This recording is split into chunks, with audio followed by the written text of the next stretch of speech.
So para po makapag-generate po tayo ng ating SF2, so need po na natin mag-setup ng ating grade level and section, yung ating teacher, at saka mag-add po tayo ng ating mga students sa ating class. Panoorin nyo na lang po, meron po akong video, just click yung link po sa ating description. So let's start po sa ating SF2. So after nyo pong mag-add ng ating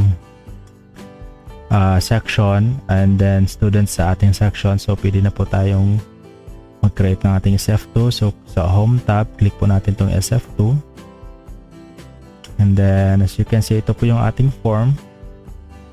So as you can see, wala pong mga names. For example, sa August, wala din po. So click po natin tong check attendance, and then sa August 29, yan, click lang po natin yung generate button, and then okay. And then for those na first day of attendance nila on August 29, so click lang po natin to, yan, yung checkbox, yan. So pwede po inyong i-check lahat kung anong first date of attendance ng ating students. So kung check po natin to, so we have na August 29, yan. And another is, say for example, August 31, generate, yan. Say for example, si Alvarez is nag-absent whole day, and then pwede po tayo maglagay ng remark, say for example fever, and then we have, ito po is umaga nag-absent, then ito is hapon nag-absent, and then tardy, then ito si Balbuena na nag-cutting classes. So click po natin, yan. So kung titignan po natin is so ito na po, may mark na po. Ito po yung mga mark natin, yung mga images sa ating SF2. And ito pong ating summary of grades, summary of attendance. So ito po, naka-automatic na din po yung compute. And then say for example, if na-miss nyo po yung date, say for example 29/31, and naka-auto insert na po to. So Tuesday, Thursday, so we have, dapat meron tayong August 30. So add po natin yung August 30, and then generate po tayo, yan. Kung balik po tayo sa ating SF2, yan, so naka-auto insert to 29, 30, 31. And then kung gusto nyo po mag-delete ng day, same din po, automatic na din po yung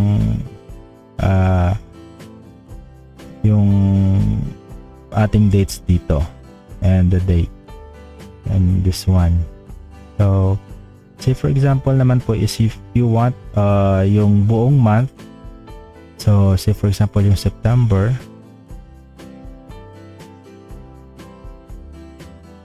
1 to 30.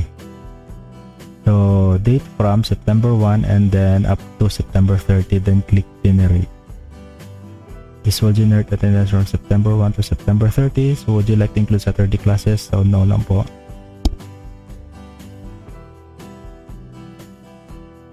So ito po pala is, this date is ito po yung date na whatever data na mag-appear dito po is, ito po yung date. Yan.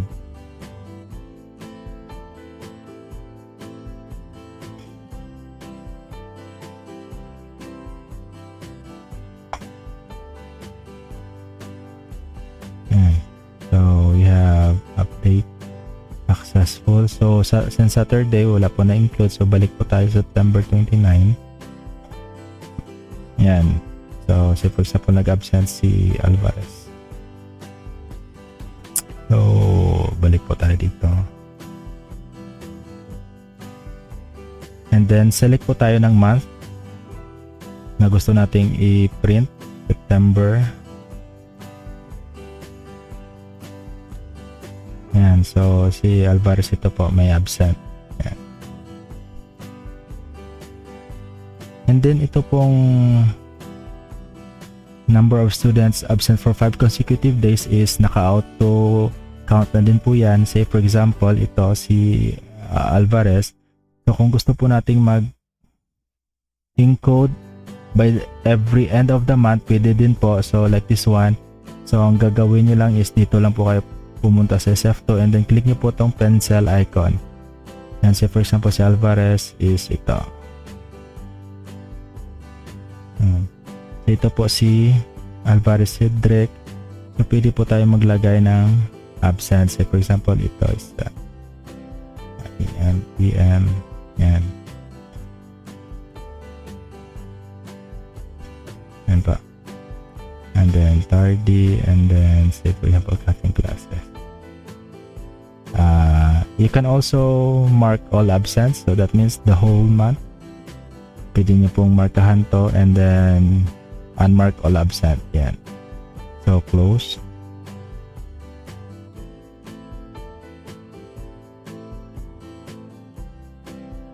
And so ito po si Alvarez. So makikita nyo po na meron na po tayong number of students absent for 5 consecutive days. So 1. Another, say for example si Arna is, so lagyan po natin ng 5 absences na magkasunod.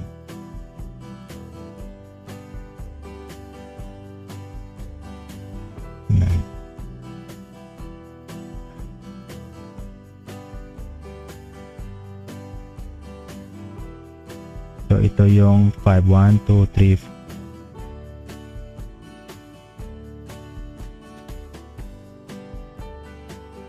So kung nakikita nyo, dalawa na po yung students natin na merong consecutive absences na na-incur nila. Yan.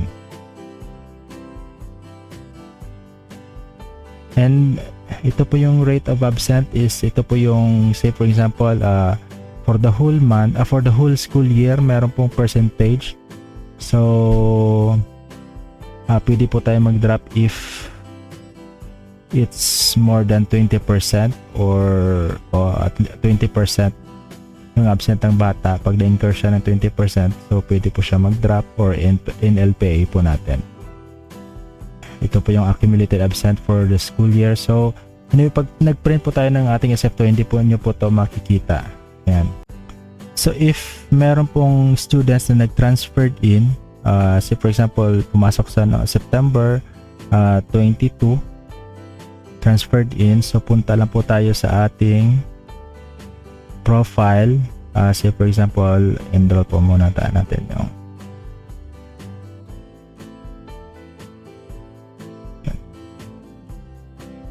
ito si Espanyola. So say for example, transferred in, and then yung last enroll. Sorry. So click po natin yung previous school attended. Say for example ito. So, enroll. Okay.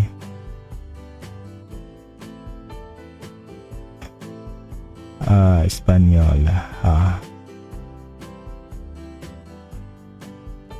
So, ang date of transferred pala is status sa enrollment. So, we have, say for example, September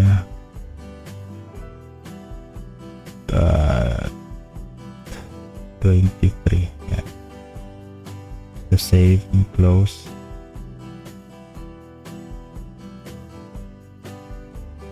So, would you like to continue? Yes. Okay. So kung titingnan po natin yung SF2 natin, meron na po tayong count for our transferred in. We have 1 si Espanyola. Yan. So naka-auto insert na din po yung ating mga students. Whatever, kung sino po yung inad natin, in auto insert na po yan. And then ito po yung ating remark for transferred in. Para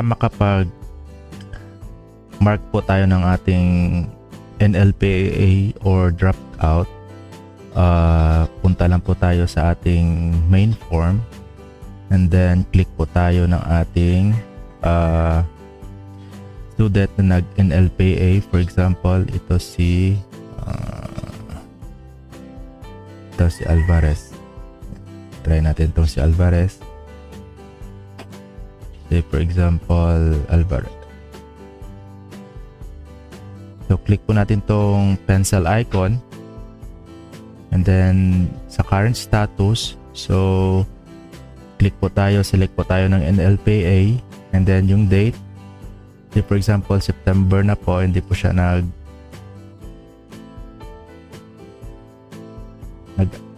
hindi na po siya na pumupunta ng school. And then, select lang po tayo ng date. For example, September 20. And then 23. Yan. And then select lang po tayo ng remark, reasons of NLPA or dropping out. So click po natin itong pencil icon and then mag-select lang po tayo ng category. Yan. So kung wala po sa list or sa ating category like other specify, dito po mag-type lang po tayo dito and then save lang po. So say for example ito.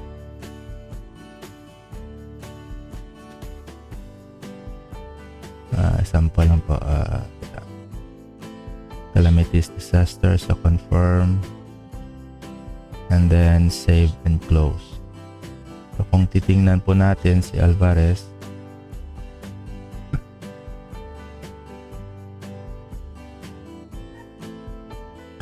so meron na po tayong remark and then dito po is naka-auto mark na din po yung ating absences.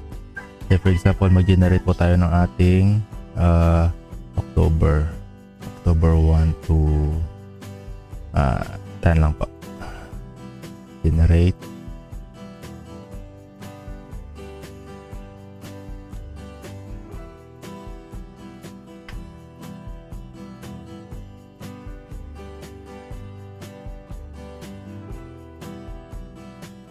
So, okay.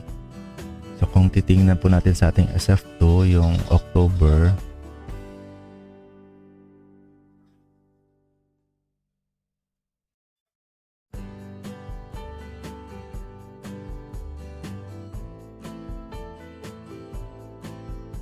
so as you can see, si Alvarez is wala, delisted na po. So naka-automatic remove na po siya. And then for example naman, if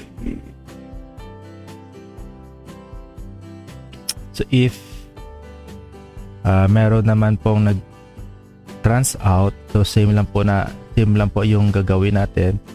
So punta lang po tayo sa ating main form. And then hanap lang po tayo. Say for example ito si Arobilio nag-trans out. So current status trans out. Say for example September 9, 28, 23. Yan. And the school na nag-transfer, yung school na where he transferred out. So select lang po tayo. And then save and close. So ito na yung mark. So sa ating SF2 sa September,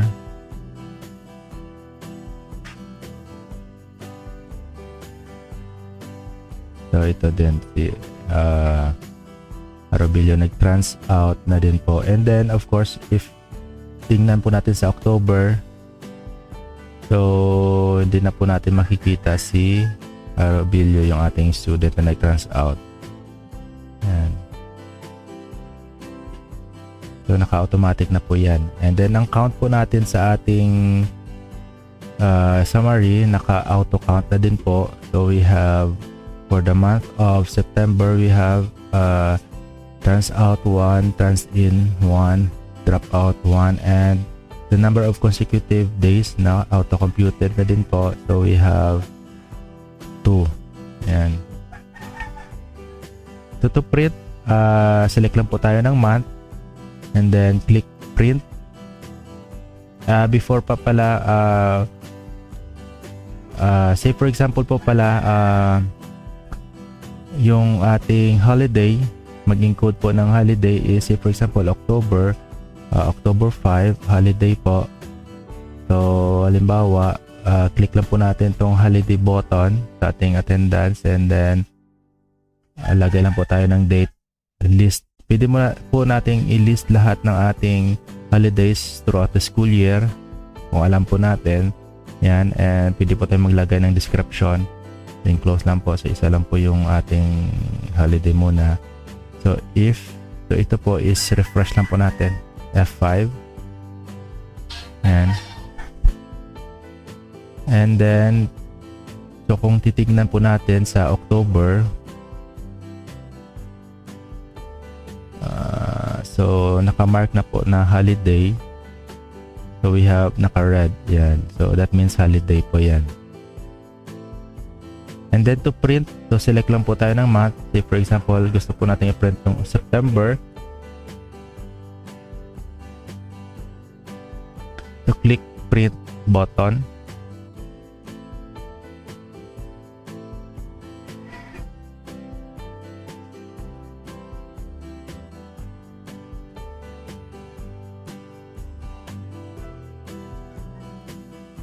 Yan. So ito na po yung ating SF2 report. Yan.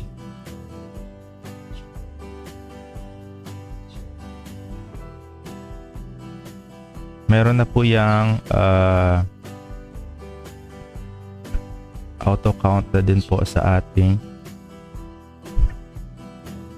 total per day, nandyan din po. And sa mail, nandyan na din po. So naka-auto-classify na din po yung male at saka female. Auto-insert na din po yung, say for example, may nakalimutan po tayong student. So mag-auto-insert na po dito yan, alphabetically. And then for our summary of grades, so ito na din po.